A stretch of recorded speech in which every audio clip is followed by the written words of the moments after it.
सुनने में बुरा लगे या बहुत बुरा, लेकिन सच यही है कि एक वक्त था जब बॉलीवुड का ट्रेंड कहीं और सेट होता था और धर्मा उसे फॉलो नहीं बल्कि बनाता था। और आज वही धर्मा किसी और के बनाए रास्ते पर चलते हुए थोड़ा सा खोया हुआ लगता है। और ये बात तुम्हें समझ आएगी बस 90 सेकंड के इस टीजर को ध्यान से देखने के बाद। चांद मेरा दिल नाम जितना सॉफ्ट उतना ही अंदर से कंफ्यूजिंग इसका फील है, क्योंकि स्क्रीन पर जो चल रहा है वो एक लव स्टोरी कम और पहले देखी हुई कहानियों का रीमिक्स ज्यादा लगता है। शुरुआत में ही जो विजुअल्स आते हैं, स्लो मोशन, हल्की रोशनी, आंखों में अधूरी नींद और दिल में पूरा तूफान, वो तुम्हें एक ऐसे सफर पर ले जाने की कोशिश करते हैं जहां प्यार है, गुस्सा है और बीच में बहुत सारा दर्द दबा हुआ है। लेकिन दिक्कत ये है कि ये सफर नया नहीं लगता, ये रास्ता तुम पहले भी तय कर चुके हो। और जैसे ही लक्ष्य स्क्रीन पर आता है, एक रफ, टूटे हुए, अंदर से खाली इंसान के रूप में, तो पहला रिएक्शन आता है, भाई ये तो कहीं देखा हुआ है। वही एटीट्यूड, वही गुस्सा, वही लव हेट का खेल, जैसे किसी पुराने जख्म को फिर से खोल दिया गया हो। और फिर एंट्री होती है अनन्या की, जहाँ फिल्म तुम्हें ये यकीन दिलाने की कोशिश करती है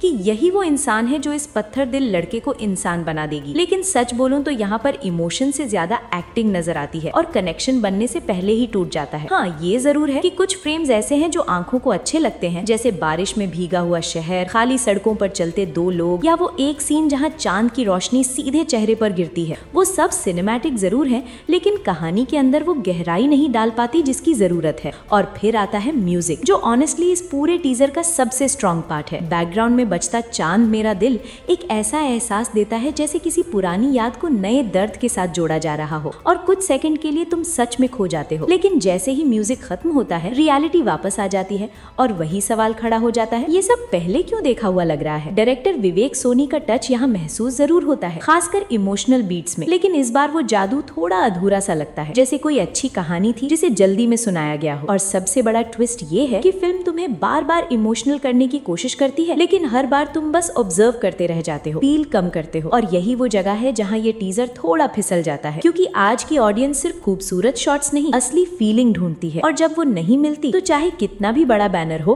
कनेक्शन नहीं बनता। फिर भी पूरी तरह से नकारा नहीं जा सकता, क्योंकि कहीं ना कहीं इसमें पोटेंशियल छुपा हुआ है। बस उसे बाहर लाने के लिए ट्रेलर को कुछ अलग, कुछ नया करना पड़ेगा, वरना ये फिल्म भी उन कहानियों की लिस्ट में जुड़ जाएगी जो आई, दिखी और फिर धीरे से गायब हो गई। अब फैसला तुम्हारे हाथ में है, ये सिर्फ एक और लव स्टोरी है या सच में कुछ दिल तक पहुंचने वाला सिनेमा बनने वाली है। लेकिन अभी के लिए ये टीजर एक अधूरी कहानी जैसा लगता है, जो पूरी होने से पहले ही खत्म हो गई। मेरी तरफ से 2.5 आउट ऑफ 5। उम्मीद जिंदा है, लेकिन भरोसा अभी बाकी है।